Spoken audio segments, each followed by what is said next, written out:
इसके बाद हम बात करेंगे article number 12.2 alpha particle scattering and Rutherford nuclear model of an atom. At the suggestion of Ernest Rutherford in 1911, H. Giger and E. Marsden performed some experiment. In one of their experiments, and shown in figure, they directed a beam of 5.5 megaelectron volt alpha particles emitted from a bismuth radioactive source at a thin metal foil made of gold. ठीक है, तो उनके suggestion पे इन दोनों scientist Geiger और Marston ने experiment किया। ठीक है, gold alpha particle scattering experiment. ठीक है, तो बिस्मिथ रेडियो एक्टिव बिस्मिथ से इन्होंने क्या किया, अल्फा पार्टिकल एमिट कराया। ओके, और फिर ये गोल्ड फॉइल पे इसको इस पे प्रोजेक्ट कराया। ठीक है, बम्बार्ड कराया अल्फा गोल्ड फॉइल पे। ओके, नाउ इसके बाद figure 12.2 shows a schematic diagram of this experiment. Alpha particle emitted by a bismuth radioactivity source were collimated into a narrow beam by their passage through lead bricks. ठीक है, तो lead brick के help से इसको कॉलिमिनेट किया, मतलब एक पतली लाइन में इसको पास कराया गया। ओके, अल्फा पार्टिकल को, और ये इसको गोल्ड फॉइल पे फॉल कराया गया। The beam was allowed to fall on a thin foil of gold of thickness 2.1 into 10⁻⁷ metre. ठीक है, तो बहुत ही ज़्यादा पतली गोल्ड फॉइल पे इसको फॉल कराया गया अल्फा पार्टिकल को। The scatter alpha particle were observe through a rotatable detector consisting of zinc sulphide screen है ना, माइक्रोस्कोप। और रोटेबल जिंक सल्फाइड स्क्रीन पे से डिटेक्ट किया गया, वो जो कि एक फ्लोरोसेंट स्क्रीन है। ठीक है, तो जहाँ पर भी ये जिंक सल्फाइड होगा, ओके, उस पर अल्फा पार्टिकल अगर फॉल होता है तो उस पर सिंटिलेशन, ठीक है, चमक दिखाई देगी, तो उससे हम डिटेक्ट कर सकते हैं अल्फा पार्टिकल को। Okay, now yes, the scatter alpha particle on striking the screen produces pre flight flashes और सिंटिलेशंस। ठीक है, तो सिंटिलेशन प्रोड्यूस करेगी अगर ये जिंक सल्फाइड पे अल्फा पार्टिकल फॉल होगा तो। Okay, These flashes may be viewed through a microscope and the distribution of the number of scatter particle may be studied as a function of angle of scattering। ठीक है, तो flasher को microscope से देख सकते हैं और जो नंबर ऑफ स्कैटर्ड पार्टिकल्स हैं इसको एज अ फंक्शन पढ़ सकते हैं इसका एंगल ऑफ स्कैटरिंग पे। ठीक है, कितने एंगल पे कितने number of alpha particle fall हो रहे हैं, ठीक है, स्ट्राइक कर रहे हैं।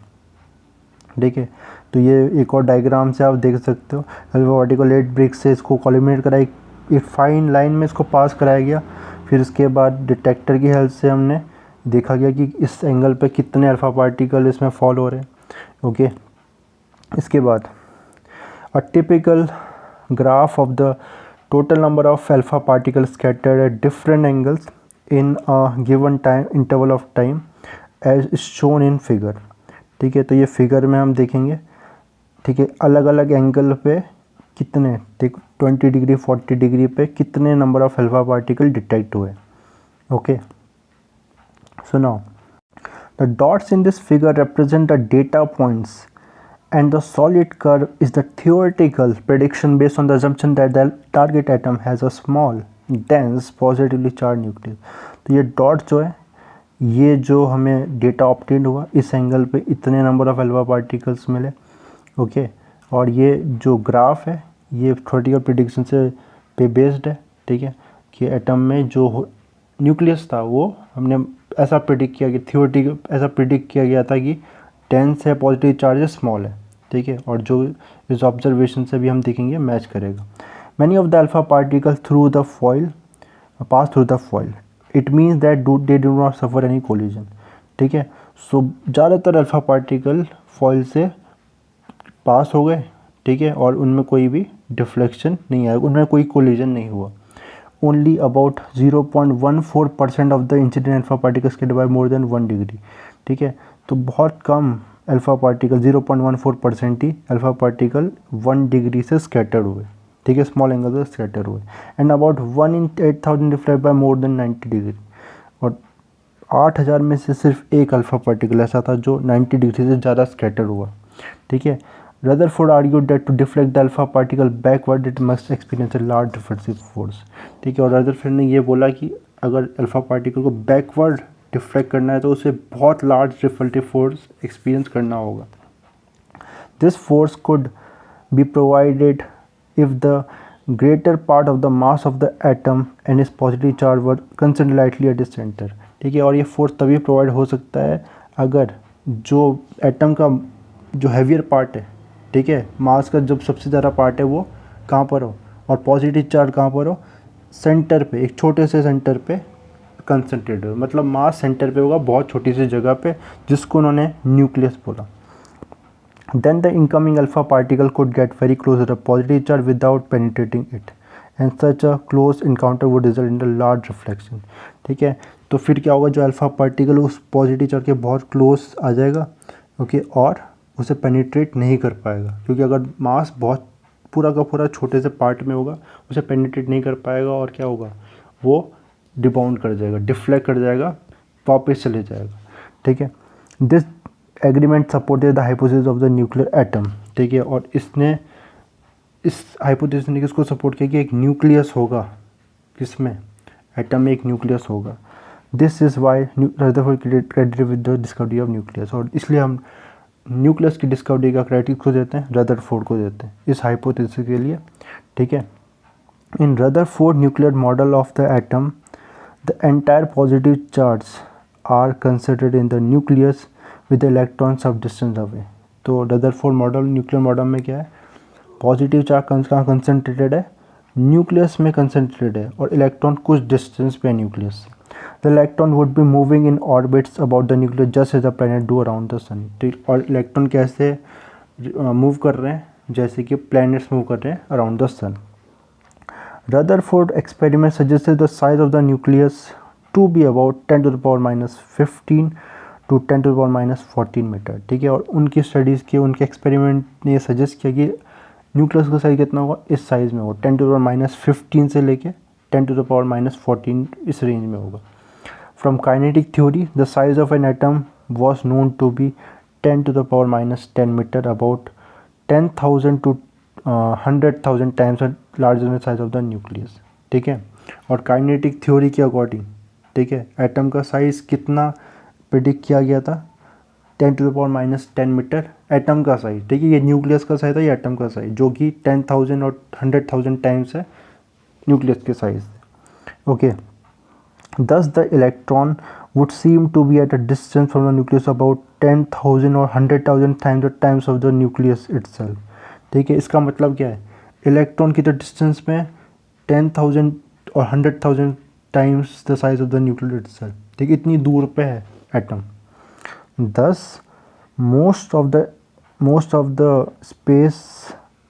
space in an atom is empty. इसलिए माना गया कि ज़्यादातर, क्योंकि 10,000 टाइम 100,000 टाइम दूर डिस्टेंस पे इलेक्ट्रॉन, मतलब ज़्यादातर जो डिस्टेंस है वो खाली है एटम में. With the atom being largely empty space, it is easy to see why most alpha particle go right through a thin metal foil, है ना. और यही रीज़न इसने एक्सप्लेन भी किया इस चीज़ को कि ज़्यादातर अल्फ़ा पार्टिकल बिना किसी डिफ्लेक्शन से पास हो गए मेटल फॉइल से. However when alpha particle come near a nucleus the intense electric field there scattered it through a large angle. ठीक है, लेकिन जब अल्फ़ा पार्टिकल न्यूक्लियस के पास से गुजरे तो वो उसकी इलेक्ट्रिक फील्ड की वजह से डिफ्लेक्ट हो गए.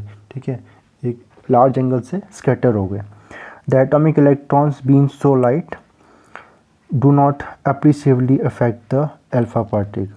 ठीक है, इलेक्ट्रॉन, क्योंकि इलेक्ट्रॉन बहुत लाइट है, ठीक है, इसलिए उन्होंने क्या किया, अल्फ़ा पार्टिकल कुछ डिफ्लेक्शन नहीं प्रोवाइड किया, उनसे अल्फ़ा पार्टिकल डिफ्लेक्ट नहीं हुए क्योंकि उनका मास बहुत कम है. Okay, the scattering data shown in figure 14.2 can be analysed by employing Rutherford nuclear model of the atom. ठीक है, तो इसको हम जो डेटा ऑब्टेन हुआ, ये डेटा को हम Rutherford model of an atom को एनालाइज करने के लिए यूज़ कर सकते हैं. As the gold foil is very thin, it can be assume that alpha particle will not suffer more than one scattering during the passage through it. ठीक है, तो हमने गोल्ड फॉइल कितना लिया था, रदरफोर्ड ने 10⁻⁷ मीटर, बहुत पतला लिया. तो हम ऐसा मान सकते हैं अल्फा पार्टिकल एक बार के पैसेज में, एक बार में बस एक ही बार कोई स्कैटरिंग सफ़र करेगा. ओके, क्योंकि गोल्ड फॉइल बहुत पतला है. Therefore computation of the trajectory of an alpha particle scattered by a single nucleus is enough, ठीक है। इसी कारण जो एक ही न्यूक्लियस से जो स्कैटरिंग हुई है अल्फ़ा पार्टिकल की, वो इससे कंप्यूट उसकी ट्रेजेक्ट्री हम कंप्यूट कर सकते हैं, ये किस पास से गया है वो हम कंप्यूट कर सकते हैं, ठीक है। Alpha particles are nucleus of helium atoms and therefore carry 2 units 2 electron of positive charge and at the mass of the helium atom, ठीक है। अल्फ़ा पार्टिकल है क्या, ठीक है, तो हीलियम न्यूक्लियस है बेसिकली, ठीक है, जिसमें इनका चार्ज कितना होगा, 2 इलेक्ट्रॉन का चार्ज होगा, पॉजिटिव चार्ज होगा ऑब्वियसली, और मास कितना होगा, हीलियम एटम जितना मास होगा इसका, okay. The charge of the gold nucleus is Zd, where Z is the atomic number of the atom, ठीक है। तो एटम का जो मास एटॉमिक नंबर होता है वो Z है, और इसमें कितना चार्ज होगा, Z times C, okay. Since the nucleus of gold is about 50 times heavier than an alpha particle, it is reasonable to assume that it remains stationary throughout the scattering process. Gold का nucleus 50 times heavy है alpha particle से, तो scattering में क्या होगा, इतना time heavy होने की वजह से ये स्टेशनरी रहेगा। अल्फ़ा पार्टिकल डिफ्लेक्ट हो रहा है लेकिन ये स्टेशनरी रहेगा स्कैटरिंग के बावजूद, ठीक है। इसमें अल्फ़ा पार्टिकल स्ट्राइक करने के बावजूद ये स्टेशनरी रहेगा। Under this assumption, the trajectory of alpha particle can be computed employing Newton's second law of motion and the Coulomb for electrostatic force of repulsion between alpha particle and the positive nucleus, ठीक है। तो इन assumption के basis पे हम इसकी trajectory alpha particle के path को compute कर सकते हैं न्यूटन सेकेंड लॉ और कूलम लॉ को एम्प्लॉय करके, ठीक है।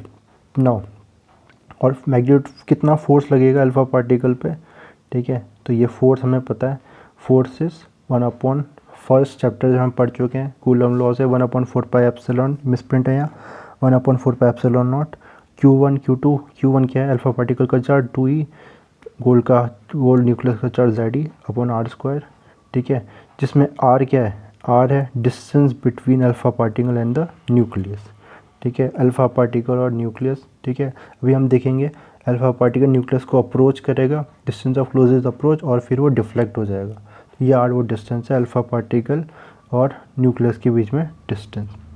The force is directed along the line joining the alpha particle and the nucleus, और जो फोर्स है वो इनकी line joining the alpha particle और न्यूक्लियस के बीच में डायरेक्ट है।